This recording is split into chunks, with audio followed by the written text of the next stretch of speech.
Bonsoir à toutes et à tous et bienvenue sur le plateau de Charente Libre pour cette soirée électorale spéciale deuxième tour des élections législatives.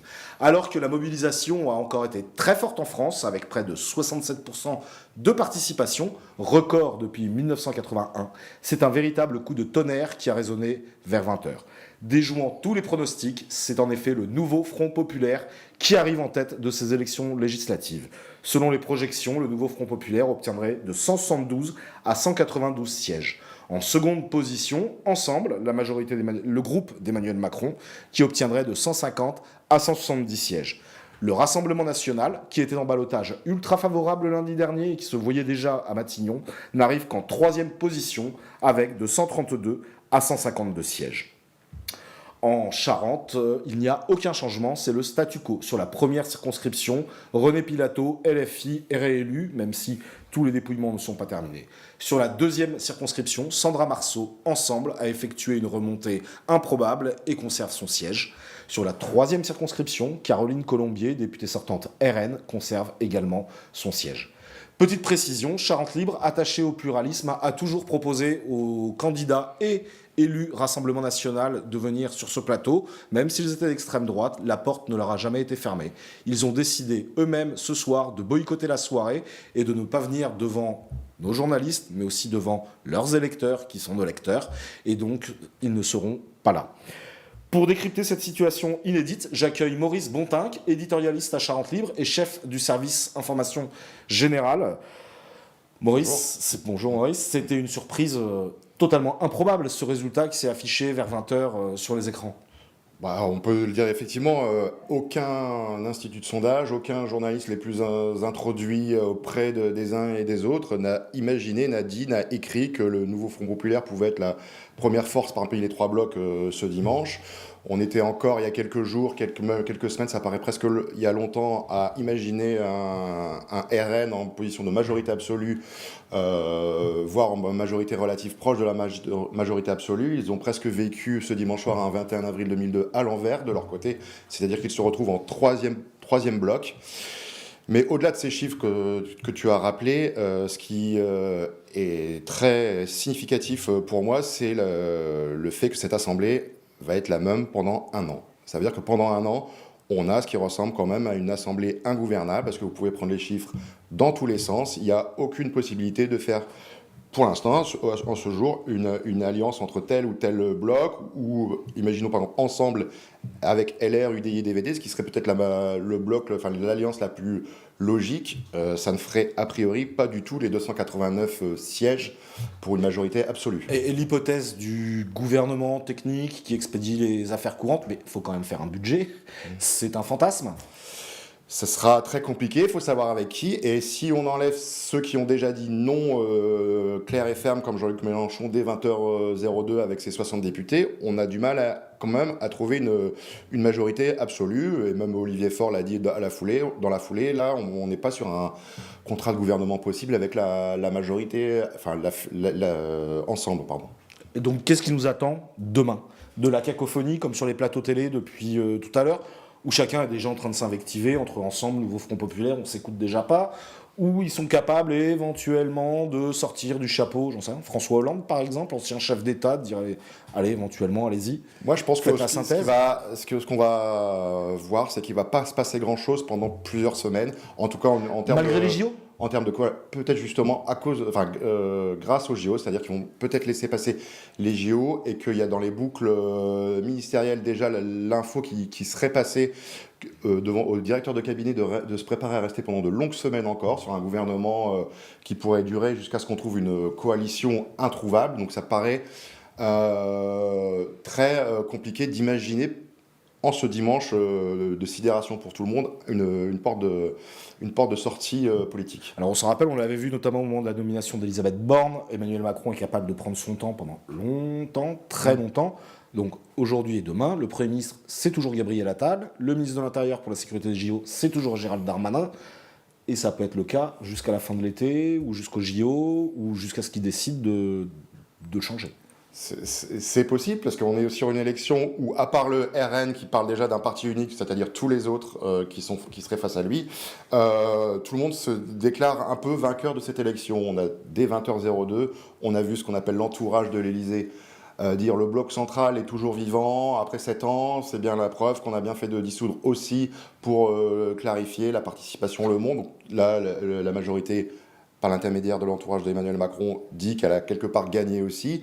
Le nouveau Front populaire dit on a gagné, on doit nommer un Premier ministre de chez nous. Jean-Luc Mélenchon appelait tout à l'heure, dès 20h02, comme vous disiez, c'est le premier à prendre la parole, à ce que le nouveau Front populaire gouverne dès demain la France sur la base de son programme.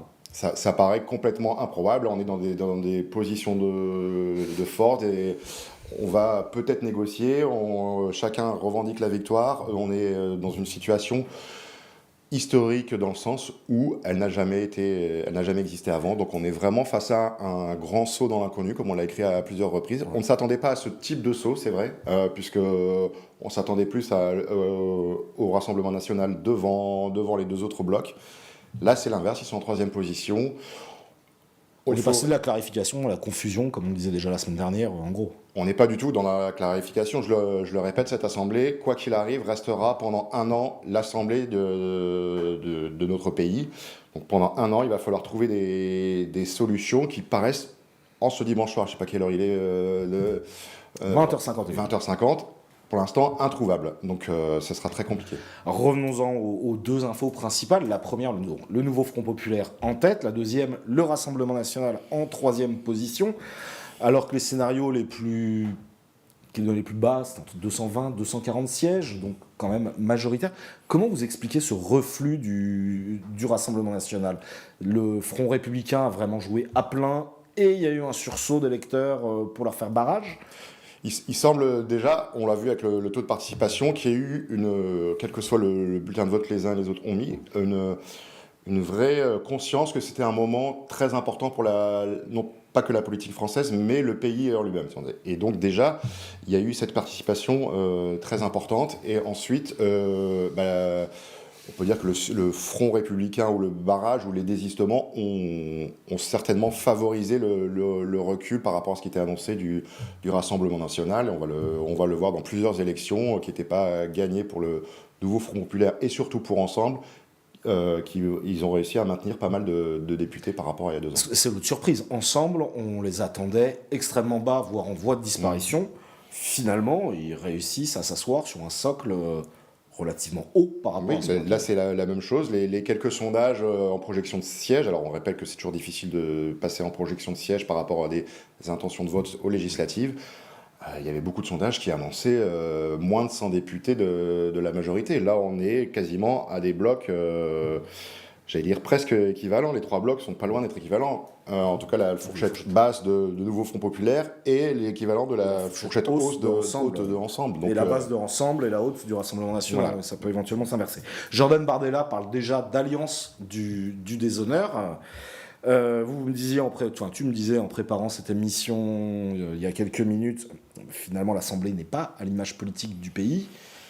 La proportionnelle, bonne, mauvaise idée ? Alors déjà, premier point, je dis qu'elle n'est pas à l'image politique du pays, ça ne veut pas dire que contrairement à cette petite musique qu'on voit à l'extrême droite et dans certains médias qui sont en train de parler d'un vol carrément, c'est-à-dire un vol de l'élection, c'est pas qu'il y a un vol de l'élection, c'est juste que le fait majoritaire, la manière dont on vote, fait que, avec notamment les désistements, il faut à un moment choisir des candidats qui sont peut-être loin de ses opinions politiques. Donc ça, c'est le premier point. Le deuxième point, c'est qu'effectivement, s'il y avait une proportionnelle, on serait plus à même de voir la réalité politique du pays. Ça serait peut-être même paradoxalement, aujourd'hui, plus gouvernable que maintenant, parce qu'on a vu... Mais ça serait tout autant. Avec 35%, on n'a toujours pas de majorité absolue, de toutes les manières. Mais peut-être que ce ne seraient pas les mêmes chiffres, parce qu'il faut aussi reconnaître qu'aux européennes, c'est quand même le point de départ de la situation dans laquelle on est aujourd'hui, la dissolution. Si vous faites le calcul des votes d'extrême droite aux européennes, même s'il y a une moindre participation, c'est vrai, on est sur un bloc qui est beaucoup plus important, qui tourne autour de 40, voire 45%. Mais du coup, ils vont pas avoir beau jeu pendant 2 ans de dire, voilà, nos électeurs, on leur a volé l'élection, on leur a volé leur majorité, on leur a volé leur gouvernement. Rendez-vous en 2027 et on repart pour 3 ans de tension, parce qu'on vient quand même de vivre une semaine. de tension entre tous les partis, les candidats. On n'a jamais vu des agressions comme ça, on n'a jamais vu autant de mots, d'anathèmes jetés à la figure les uns des autres. C'est ce qui peut être le plus inquiétant, c'est que comme la situation est difficilement lisible, il va y avoir peut-être des personnes, des gens qui vont refuser ce résultat et dire qu'il y a c'est trop compliqué, il y a un problème, l'état profond, c'est déjà en train d'exister, c'est-à-dire qu'on dit ah non, on nous a volé l'élection, etc. Donc je pense qu'il y a un mot qu'il va falloir mettre en application à tous les niveaux, des instituts de sondage aux politiques et même aux journalistes, c'est d'avoir beaucoup d'humilité. Vraiment, c'est peut-être le mot que je retiens pour cette soirée, c'est que les Français ont demandé à tous ceux qui doivent les représenter d'une manière ou d'une autre plus d'humilité. Ils ont demandé, d'une certaine façon, ils étaient un peu goguenards en disant débrouillez-vous avec les 3 blocs qu'on vous a mis face, essayez de vous parler. Vous nous avez peut-être pas assez écouté ces 7 dernières années, vous nous écoutez très peu, et ben maintenant vous allez devoir vous écouter entre vous pour essayer de gouverner ce pays. Sinon, on va continuer à aller droit dans le mur jusqu'à on ne sait pas. Humilité, c'est ton mot de la soirée. Ce sera l'élément central de ton édito de demain. Tu l'as déjà en tête ou faut encore que ça se décante pendant 1 heure? Tous les résultats ne sont pas là. Il y a encore beaucoup de choses qui peuvent se passer, des prises de parole qui n'ont pas été faites. Mais c'est vrai que on a tous la campagne a été très intense. Tu l'as dit, il y a eu beaucoup de violence, on était tous un peu perdus et je pense que les lecteurs, comme les journalistes, comme les politiques, et qu'à un moment, il faut essayer peut-être de se poser, de réussir à se parler et d'être humble par rapport à tout ça, parce que sinon, encore une fois, je me répète, on va vers des véritables catastrophes où si on ne sait plus se parler, qu'est-ce qu'on fait quand on n'est pas côte à côte, où on finit face à face? Merci beaucoup, Maurice, pour ce mot de la fin. Je vais te laisser aller écrire cet édito et veiller sur les 4 pages qui sont en production pour le journal de demain. Merci bien de nous avoir éclairés. Nous allons faire une courte pause. Les candidats élus ou non élus vont venir, en dehors de ceux du RN. Je vous ai déjà expliqué pourquoi tout à l'heure. La première devrait être Sandra Marceau qui est en route. On se retrouve d'ici 5-10 minutes grand maximum. A tout de suite.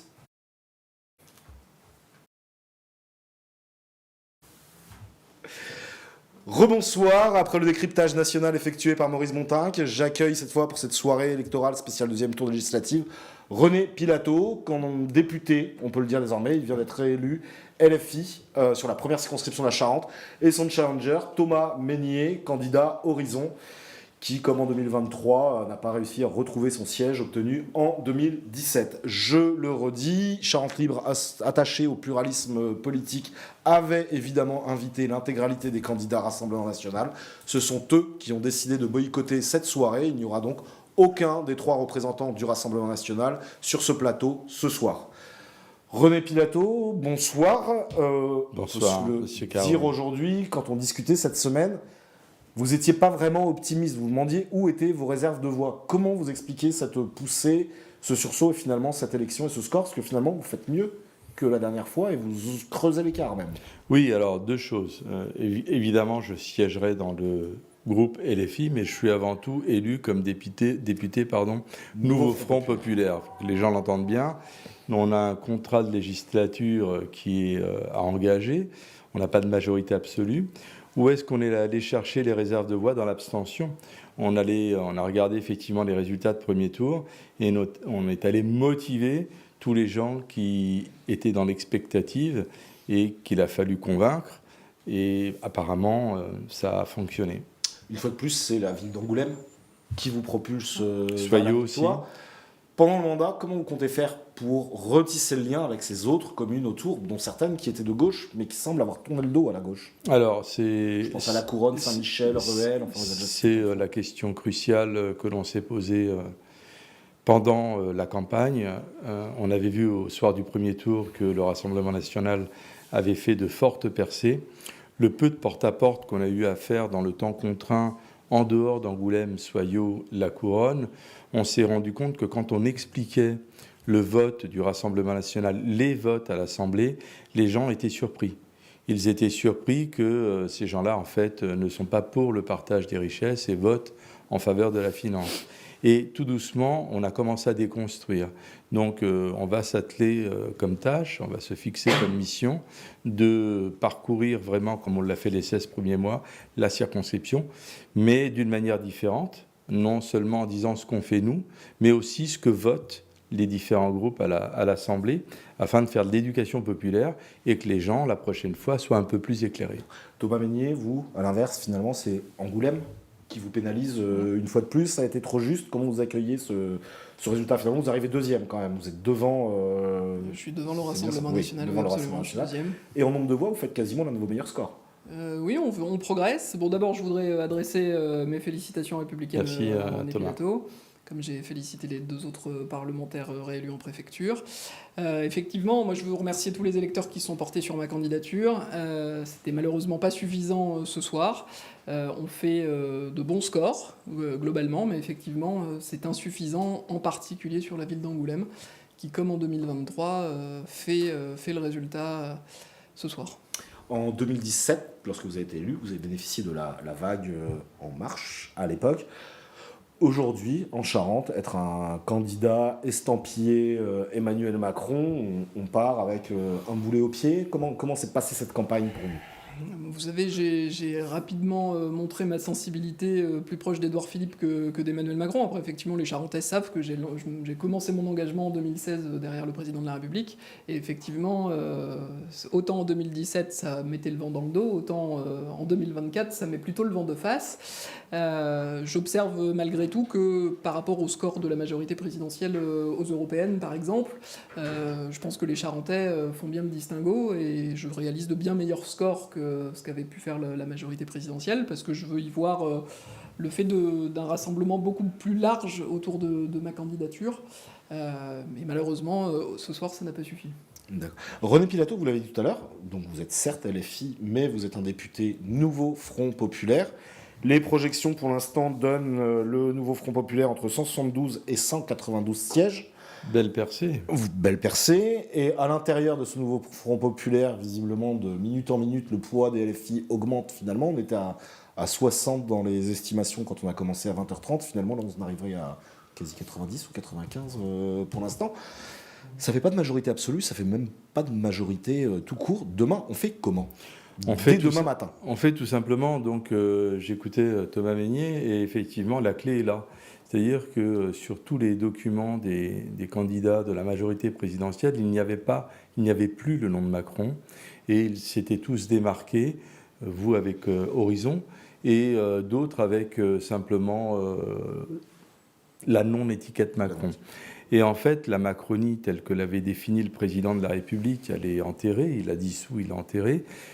À nous de convaincre, si nous sommes le plus gros groupe, que notre contrat de législature, qui contient des mesures de justice sociale et de partage des richesses, on retrouve un groupe ex-majorité présidentielle qui puisse effectivement comprendre qu'ils peuvent voter des mesures qui changeraient la vie des Françaises et des Français demain et qui mettraient effectivement un peu de paix dans ce pays. Et quelque part, à nous de les convaincre que des mesures de gauche sont maintenant, mais de gauche vraiment, quoi, sont vraiment indispensables pour apaiser le pays et pour repartir, je dirais, autrement. Vous tendez la main à des députés, des députés ensemble, donc? Non, je ne tends pas la main. Je pense qu'on est toujours honnête avec ce qu'on fait. Pour nous, c'est le programme, rien que le programme, toujours le programme. Il y a 10 mesures dans les 100 premiers jours. On les invite à les voter. Et après, pour le reste, effectivement, peut-être qu'il y aura des textes plus complets, à voir comment ils peuvent tranquillement se rapprocher de nos positions. Et puis, on n'a pas le droit de mentir aux électeurs. La gauche, elle s'est unie autour de la NUPES, elle s'est désunie, elle s'unit autour du Nouveau Front Populaire. Et quand on regarde le plateau télé tout à l'heure, ça commençait déjà. Sacrée cacophonie. Je pense que un des rôles que je peux m'assigner, c'est celui-là, l'unité. Oui.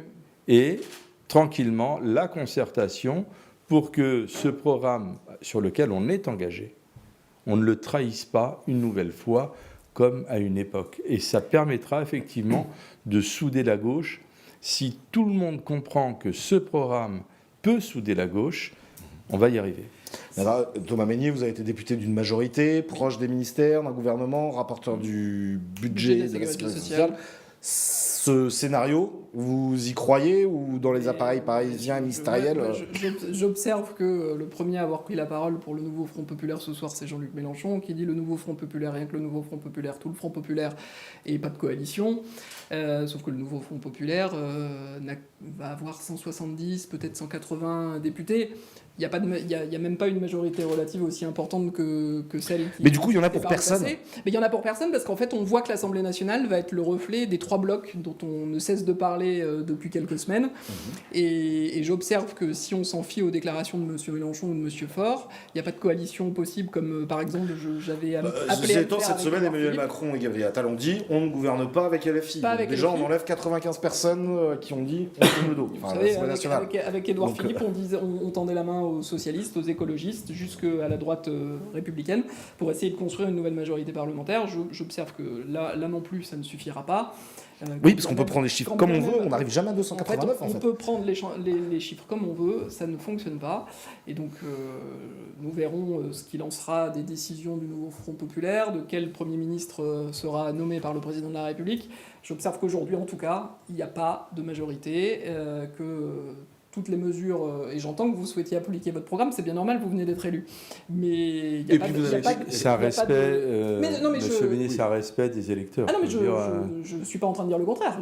Vous étiez même allé plus loin, vous avez dit, c'est le programme, et si on ne l'applique pas, je démissionne. Oui. Si on gouverne et qu'on ne l'applique pas. Voilà, exactement. Je dis simplement que, telles que sont faites les institutions de la Ve République, à date ce soir, je ne vois pas comment vous pouvez l'appliquer. Ah ben alors, c'est intéressant, puisque dans nos 10 mesures, il y a le lancement d'une constituante pour changer de constitution.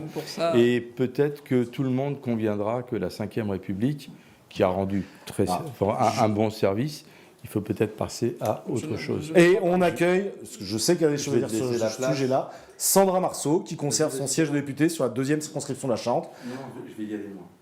Vous nous quittez déjà ? Allez. Bon.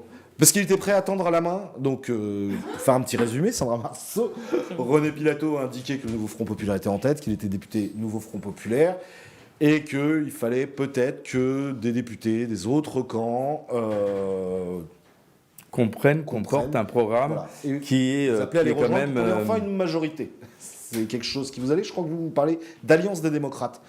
Ouais. Mais vous mettez qui dans les démocrates ? Eh bien, tous ceux qui voudront bien, mais alors déjà, bonsoir à tous. Bonsoir et félicitations. Merci.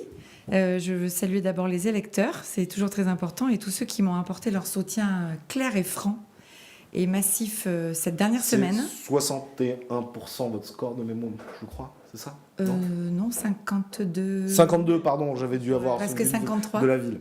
Ça aurait été bien aussi. Oh, donc, je salue cela. Ce qu'on lit ce soir, et je n'ai pas tous les résultats, c'est que personne n'a la majorité absolue et que c'est une forme de 2022 revisitée en termes de... Ah, en pire. Oui. Avec trois blocs équivalents, mais il y en a un qui est quand même bien plus en tête. 3 blocs. Donc moi, j'écoutais sur la route, effectivement, et c'est normal, un soir d'élection, les discours des grands chefs à plume à Paris, mais ce qu'on attend de nous sur les territoires, c'est qu'on sache travailler ensemble. Et c'est une demande forte des Français et des citoyens, y compris chez nous. Donc moi, je veux m'inscrire, évidemment, si c'est possible, et on fera tout pour, parce que c'est historique qu'on le doit bien aux concitoyens, dans une coalition des démocrates. Mais évidemment, s'il y a des projets qui ne correspondent pas du tout aux uns aux autres, comment on peut s'entendre ? Donc ça veut dire qu'il faut construire au-delà des projets présentés pour les élections et faire des pas les uns vers les autres. Voilà. Donc moi, c'est pas les extrêmes, évidemment. Et c'est pour ça que j'ai dit les démocrates, pour nos concitoyens. Et moi, j'ai toujours en ligne de mire la Charente et les Charentais. Le sud et l'ouest de la circonscription, chez moi, c'est quand même pas la même chose. Mais on va y venir. Juste, je vais libérer René Pilato. Vous avez juste... Oui, j'aimerais dire à Madame Marceau qu'il faut arrêter avec le discours « les extrêmes ». Il est très dangereux, et ce discours-là... Il faut demander à qui il est dangereux. Oui, il est dangereux. Pourquoi ? Oui, déjà parce que le Conseil d'État ne vous donne pas raison. Déjà, Madame Marceau, qu'est-ce qu'il a dit, le Conseil d'État ? Mais on n'est Que pas les dans films, une salle de en fait. classe ici. Non, Non, mais mais que il a dit que la Non, France mais- insoumise est René un parti Pilato, de pour vous, le gauche Premier ministre demain, c'est qui et pas d'extrême gauche. Déjà, c'est important. Parce que quand vous faites cet En tous les amalgame, cas, les blocs vous faites- radicaux qui ont des idées vous faites- radicales et qui vous divisent les faites gens monter et qui surfent le sur les peurs et le RN, Madame ressenti des Marceau. gens, c'est ça que je Madame veux dire. Marceau, Donc je vous change. avez été au Alors, ces pouvoir derniers mois, il y 7 a ans. beaucoup de monde Vous qui a avez été surfé au sur les pouvoir peurs, hein. 7 ans. Vous Jusqu'à avez parler été de au djihadisme pouvoir. d'ambiance pour certains. Non, mais vous avez été au pouvoir 7 ans. Et la situation actuelle, c'est votre bilan. Donc, si vous pensez que vous avez encore tout bon, encore tout C'est pas raison, ce que j'ai dit. et de continuer la même définition des Mais c'est gens pas ce que j'ai dit, qui ça n'est sont pas ce vos que j'ai dit. adversaires, je pense que vous faites une Ah non, mais moi, grave ça n'est pas erreur. ce que j'ai dit. Moi, je René montre. Pilato, si demain c'est vous qui choisissez le Premier ministre, enfin vous appelez de vos voeux à ce que ce soit qui? On a bien compris que Alors, c'était quelqu'un de votre moi, camp, je du pense Nouveau qu'il Front doit être Populaire. issu du plus gros bloc, donc on va attendre de Oui, voir qui a est le... priori, ça se confirme que c'est LFI au sein du Nouveau Front Populaire. Eh bien, écoutez, si c'est LFI au frein, on verra. Mais en tout cas, je rappelle que Jean-Luc Mélenchon n'est pas candidat, donc il faut que tout le monde l'entende. Et on verra, il y a quand même 2 personnes qui ont été poussées aujourd'hui dans les médias depuis quelque temps. C'est M. Bompard et Mme Guettet, donc qui sont Et vous effectivement... étiez exprès d'ailleurs pour Manuel Bompard. je crois. Oui, après, je pense que on choisira en âme et conscience la personne qui va mettre les mains dans le cambouis, et ça va pas être facile pour cette personne. Hein. D'accord. Vous ne Parce laisseriez que- pas la place à quelqu'un d'un peu plus centre-gauche pour rassurer Sandra Marceau, par exemple? Si c'est la décision, si c'est la ligne du groupe, on suivra la ligne du groupe. En fait, on travaille comme ça. On est en groupe. Oui, mais sauf que là, vous ne pouvez pas travailler seul, et c'est une réalité. Mais personne On va y est, venir. on est, Exactement. on est- Oui, mais nous, on a essayé de le faire pendant on est- 2 ans quand même. Hein. on est, On a voté c'est ça. 60 textes à l'Assemblée hein, Et donc on est- on vient de refaire des élections. non mais de on est- 2022. On est un groupe hein, et on choisit la stratégie ensemble. Il n'y a personne qui décide à notre place Et nous il y a- non plus. et il n'y a pas de voie descendante. Donc ce groupe-là va se réunir. On va effectivement avoir les résultats définitifs. On va voir la façon dont on va décider à l'intérieur du nouveau Front populaire de désigner le Premier ministre. J'ai cru comprendre qu'Olivier Faure, et tout le monde avait accepté, avait dit qu'on le choisirait dans le groupe qui a le plus fort poids. Voilà. Après, s'il change des règles du jeu, on verra. Mais quelque part, je me tiens à ce qui a été dit. Après, tout est possible, mais le programme, rien que le programme, on ne va pas trahir les électeurs, ça c'est clair. Ok, ben, je vais vous laisser aller savourer cette victoire René Pilato avec vos militants à Merci la à JC vous. Mosaïque, je crois. Chers collègues, Et à bientôt. À bientôt. On vous retrouvera à Au l'Assemblée revoir. nationale très vite. Thomas, une dernière question et je vous libère aussi. À un moment donné, on vous a accusé de faire le jeu du Rassemblement national sur cette circonscription en vous maintenant. Finalement, ça n'a pas du tout été le cas. Vous avez eu peur qu'à un moment que ça se concrétise ou pas du tout? Pas un instant, j'étais Oui, convaincu aucun que doute. ma candidature ne fragilisait en rien la circonscription vis-à-vis du Rassemblement national. J'ai même tendance à penser qu'elle l'en protégeait en partie. Et que de toute façon, même si j'avais fini 3e dimanche dernier, j'aurais maintenu ma candidature parce qu'il était hors de question pour moi de ne pas laisser ce choix-là aux électeurs, parce que j'incarne, je crois, je porte une candidature qui était radicalement différente de celle de M. Pilato, de la France Oui, ça, Insoumise, et de d'accord. celle de On Mme est d'accord aussi. Latus du Rassemblement national. Et je voulais porter ce choix-là possible pour les Charentais. Malheureusement, ça n'a pas été suffisant ce soir, mais je reste engagé. Comme je vous l'avais dit il y a 1 an et demi, je reste Ouais. engagé pour la Charente.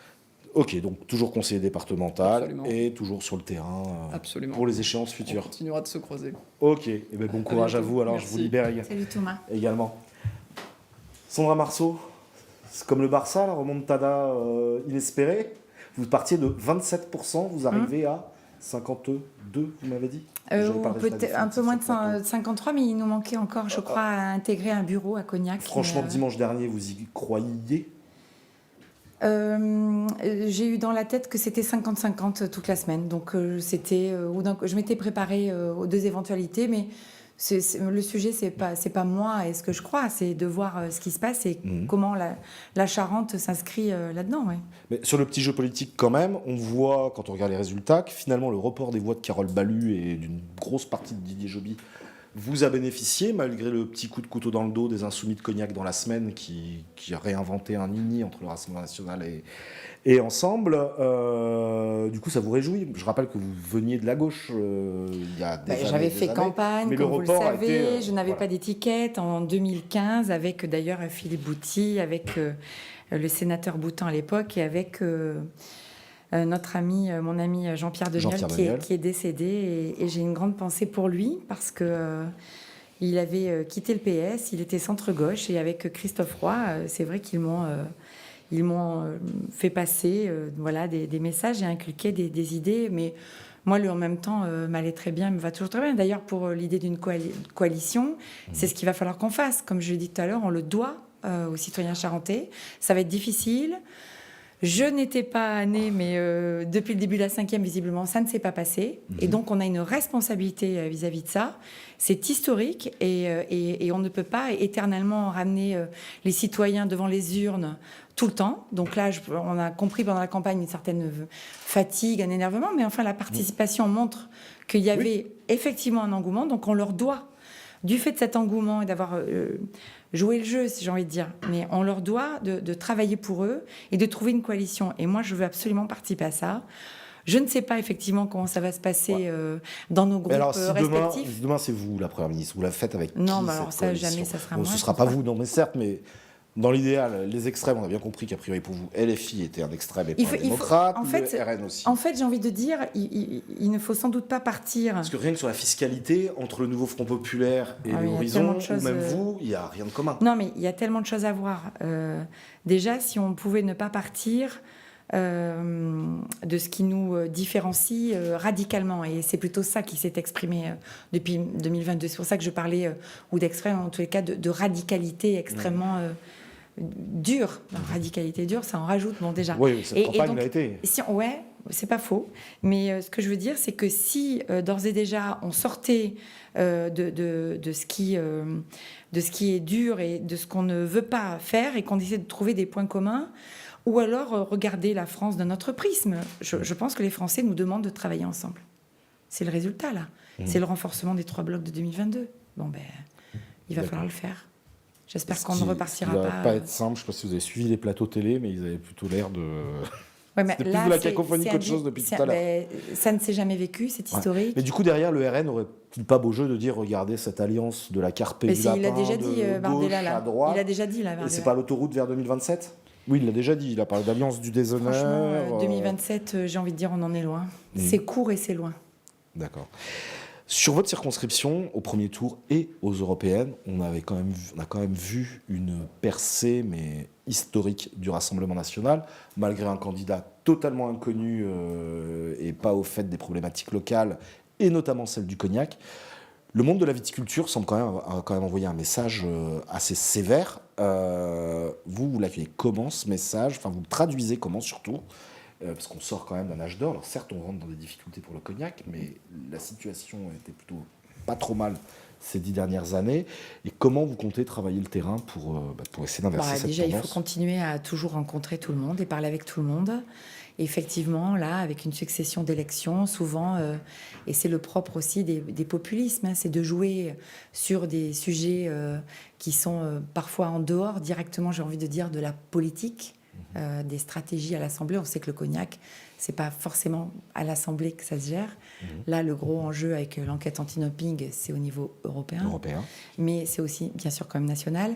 Donc, je crois qu'à force de jouer machinalement depuis des décennies, les populistes en général, du coup, je ne dis plus les extrêmes, et ça me va très bien d'ailleurs, forcément, on joue sur l'énervement, les peurs des gens.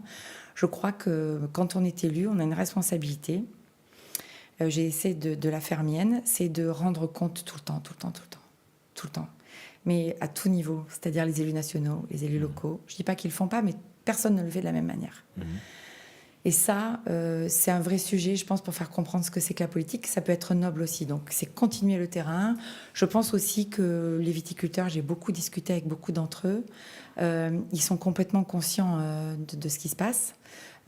Et donc, il faut qu'on fasse front, évidemment. Et les vagues et les soubresauts, ils en ont vécu d'autres. Et là, il y a des moments difficiles. Oui, il n'y a peut-être pas que le côté économique qui s'est exprimé. Mais non, bien sûr que non. Côté bien sûr que identitaire, non. Service public, santé. Alors, service public. Côté identitaire, je pense qu'on n'a pas assez parlé. Ouais, pas faux. Après, il y a le gros sujet où tout le monde a dit sur l'immigration. Donc, oui, c'est celui-là. Sur la circonscription, je suis toujours très gênée parce que c'est quand même pas trop notre sujet. Oui, on est d'accord. On est d'accord. J'y habitais. Ouais. Voilà, donc pour autant, ça pose la question aussi derrière des médias, Ismaël. Ça pose la question du rôle des médias. Oui. Et Mais de ce qu'on lesquels relaie tous, je pense, je sais pas, les réseaux sociaux évidemment, qui ne sont pas des médias. Là, je pense qu'on sera d'accord. Ouais. J'ai eu toutes les Et peines si du vous monde parlez à des essayer chaînes de... d'information, je vais pas me montrer solidaire des chaînes d'information. Ouais. Donc voilà, Après, on peut on tous peut- faire notre critique, Merci, je pense, oui. médias Faudra qu'on et la- politique inclus. Non, mais je suis complètement d'accord, Ismaël. Je suis complètement d'accord. Ok. Et vous avez l'air là quand même d'être très très soulagé. Ben, j'étais hyper tendue dans le sens où, par rapport à ce que j'avais en tête, le résultat 50-50. C'est en 3 campagnes législatives. D'ailleurs, je n'en ai vécu aucune pareille. Et celle-ci, cette La vague première RN. était plutôt classique, mais vous aviez Ah, une vague. La deuxième, votre adversaire Dans partait mon de très ressenti- loin. Là, il partait de Mon très, ressenti très haut. personnel, cette campagne, dans mon ressenti personnel, ressemble plus à la première. Mais encore une fois, je ne voulais pas parler de moi-même. Mais mon ressenti personnel, c'était la première et celle-ci, dans mon vécu, dans mon mental, c'était plus la première. Ok, bon, eh ben, je vous remercie beaucoup. Merci à et vous. je vais vous laisser aller Merci. fêter ça avec vos amis du côté Retrouver du les Jarnaquais, Saint-Même Ouais. et dans le Cognacet. Merci beaucoup. Merci beaucoup Sandra Marceau Merci. et à très bientôt et bon Merci. courage pour la suite. Merci. Nous allons mettre un terme à cette soirée électorale. Donc je vous rappelle qu'en Charente, sur la première circonscription, René Pilato, candidat Nouveau Front Populaire issu de LFI, a été réélu député. Sur la deuxième circonscription, Sandra Marceau est la nouvelle députée Ensemble. Sur la troisième circonscription, et nous ne la verrons pas ce soir car les candidats RN ont décidé de boycotter cette soirée. C'est Caroline Colombier, candidate Rassemblement National, qui a été réélue. Et à l'échelle nationale, c'est le Nouveau Front Populaire qui, selon toutes les projections, arrive en tête à l'Assemblée nationale, suivi du groupe Ensemble de la majorité présidentielle, et en seulement troisième position, le Rassemblement National, ce qui augure de discussions très compliquées pour dégager un semblant de majorité à l'aube des Jeux Olympiques. Merci à tous de nous avoir suivis. Et à demain dans Charente Libre pour 10 pages spéciales élections législatives, plus 8 de tableaux de résultats que l'on espère juste cette semaine. Au revoir.